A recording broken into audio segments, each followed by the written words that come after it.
Good evening. The weekend has been spent by the entire political class debating and deliberating upon the interview which was given by the Prime Minister to Network 18.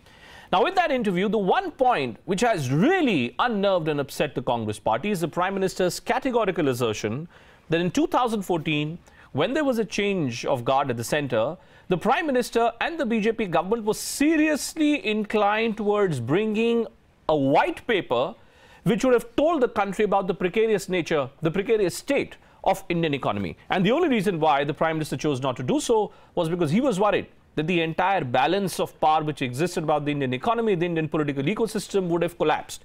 Is the Prime Minister telling the truth? What really was the reality as far as UPA's handling of economic affairs was concerned? Special guest joining us on the special program, Dr. Sanjaya Baru, someone who was the voice of the Prime Minister's office during UPA 1, who has also written a book on looking at the life and times of Dr. Manmohan Singh, his own interpretation. Thanks so much for joining us, Dr. Baru. Firstly, let me just ask you, sir, how do you respond to this very, very direct assertion by Prime Minister Modi that if in 2014 he would have brought out a white paper on Indian economy between 2013 and 14, then it would have really embarrassed India as a country? Is that a factual position according to you? Well, first of all, Bhupen, I was in the government in UPA 1, That's right. as you just mentioned. As far as 2013-14 is concerned, I was not in government.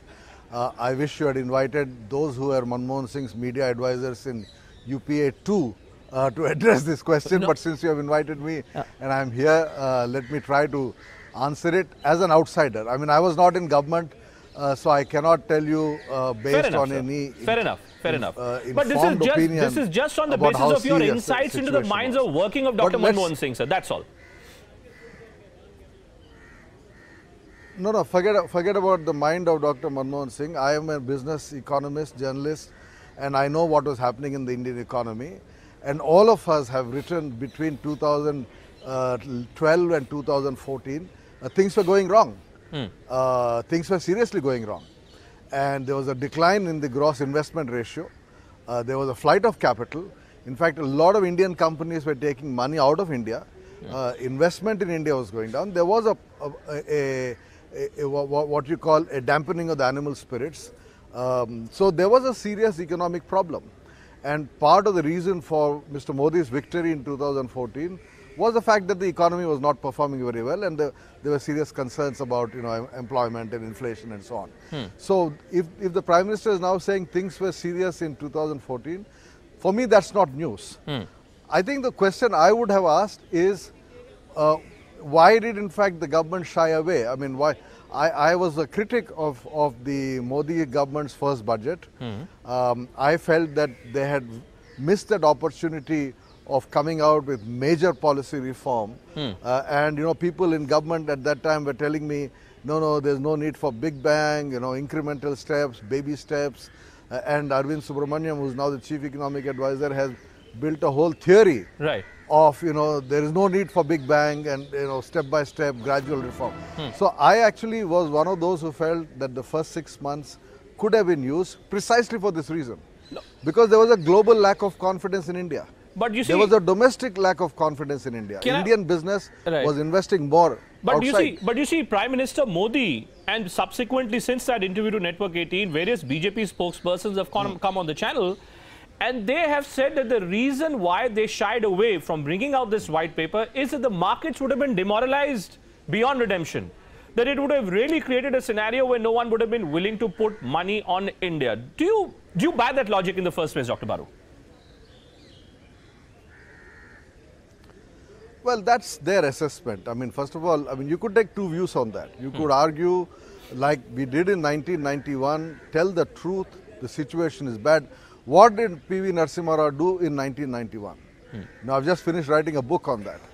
He said, we are in really bad situation and tough steps have to be taken. So that formula of accepting that things are bad. The other formula is to say, now let's not talk about it, let's quietly do our work. And maybe this government chose the second. So whether first is preferred or second is preferred, I'm no one to comment. These are decisions taken by those in government based on the facts that they know. I was not in government, so I have no idea what other facts they had which we did not have on the outside. But let me just draw your attention to matters which are beyond justice. They could have. No. I'm just trying to understand from you, sir. Because in your book, The Accidental Prime Minister, you have given various instances. You've given various instances of how Manmohan Singh would work. You've drawn, you've given us enough instances of the equation between a Sonia Gandhi, Manmohan Singh.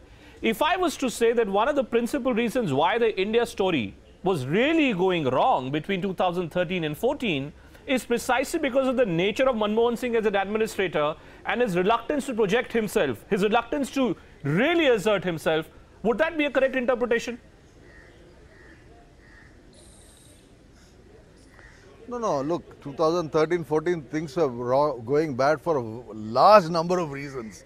I mean, there was all this talk about the corruption in the system, the economic slowdown, the global slowdown. So this was not just the reason. My book is about UPA 1. As I said, it's now history, right? That government ended in 2009. And as far as UPA 2 is concerned, I think by and large, it was a series of mistakes in terms of policy initiatives.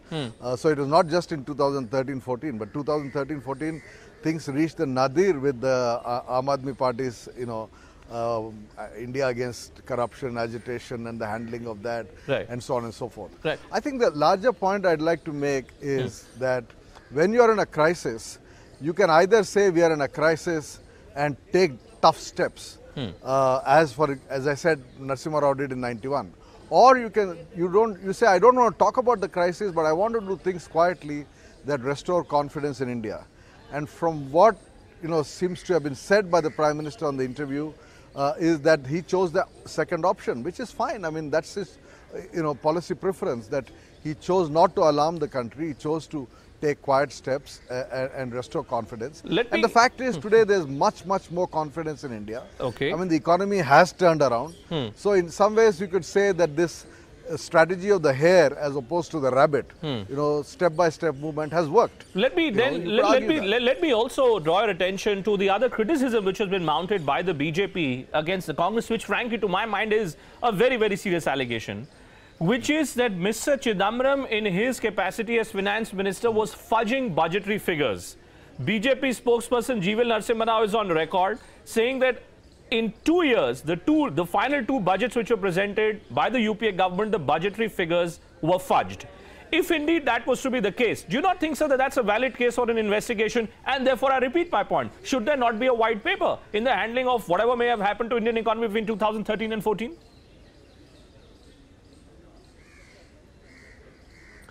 I've been covering the Ministry of Finance since 1990. I worked in the Economic Times, the Business Standard, the Financial Express, the Times of India since 1990. I cannot think of a single budget presented by any finance minister where you could not say this was not fudged, that was not fudged. Fudging is part of the way in which finance ministry handles the budget. I can't imagine there will be any serious fudging. I think the fact is mathematical, economical fudging, perhaps. The reality is that situation was bad. Situation was bad. You're very clear that the situation was bad. I think the reality is the situation was bad. Okay, finally, my final question to you then, sir. And Mr. Chidambaram. But let me make just one point. Mr. Chidambaram can claim that during the period that he was finance minister, things had improved. The real bottoming out of the economy was when Pranab Mukherjee was finance minister. Okay, when Pranab, which frankly is another subject for another debate, perhaps on another day. But let me then just in conclusion ask you, sir, there is a clear-cut position which has been taken by the BJP government. There are, of course, all kinds of criticism about whether this present NDA government itself has played around with how we calculate the GDP numbers, whether the base rate has been changed itself. Do you believe, sir, at this halfway term, is this not the right time for Prime Minister Modi to actually come up and tell the country what had happened to Indian economy between 2013 and 14 and what's happening to the economy from 14 to 16?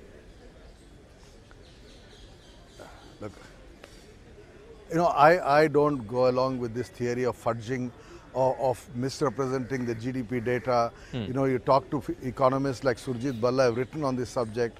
You know, I don't buy this view that the government of India is in the business of lying. You know, any government, whether it was Chidambaram as finance minister or Mr. Jaitley as finance minister or Dr. Manmohan Singh when he was finance minister, I don't think the Indian government is in the business of lying. I think they do, you know, manipulate numbers here and there to get the exact fiscal deficit or budget deficit ratios. Those are all games played at the margin, as I said, by successive governments. But I don't think basic data about the Indian economy is fudged.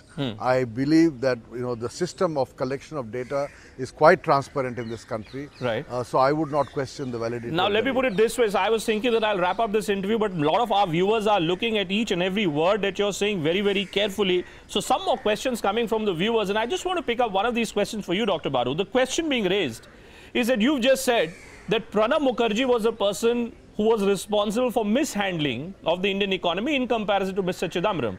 Can you, if I was to ask you that if Prime Minister Modi is right, that things were really bad between 2013 and 2014, do we just lay the blame at global factors which existed at that point of time, or was somewhere along the line the situation beginning to deteriorate from UPA 1 itself, towards the end of UPA 1?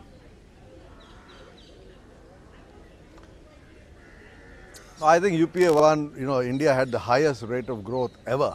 9% year on year for 5 years. That was a golden period for the Indian economy. There was some extra spending just before the elections, which is quite normal. In all democracies, governments end up spending more in the run-up to elections. I think the mistakes were all made in the early years of UPA 2. The global crisis happened. That was in 2009.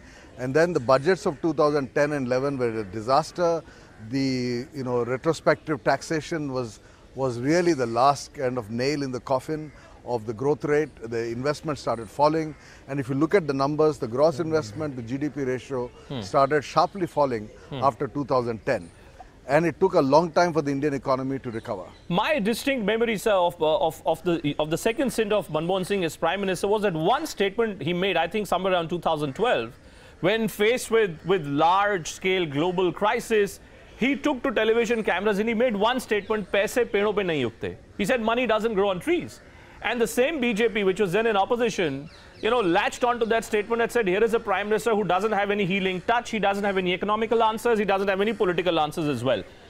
Where do you think Manmohan Singh went out of depth when it came to the question of handling of Indian economy?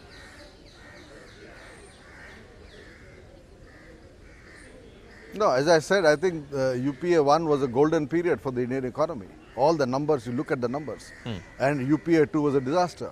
I think we managed the global crisis, or the transatlantic financial crisis, very well. He was lauded globally in 2008, 2009 for India's management of that crisis. But I think after 2010, tremendous complacency set in. We thought we were on a rising curve. We thought, you know, we are next to China. India is going to be the next superpower. Even the media contributed to this excessive kind of overconfidence about the Indian economy. You know, TV channels would talk about India being the next superpower.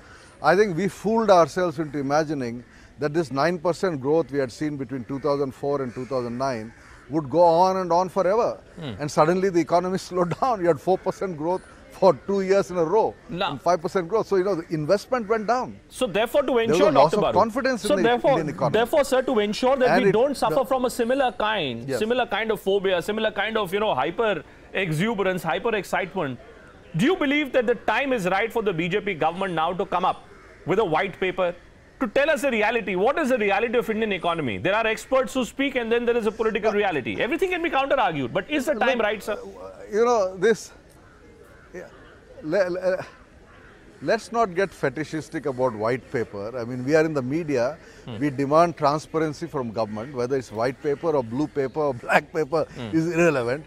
There is an economic survey that is produced once a year. There's a midterm review of the economy that is produced by the Ministry of Finance. The midterm review should come out in November or around the time of Diwali.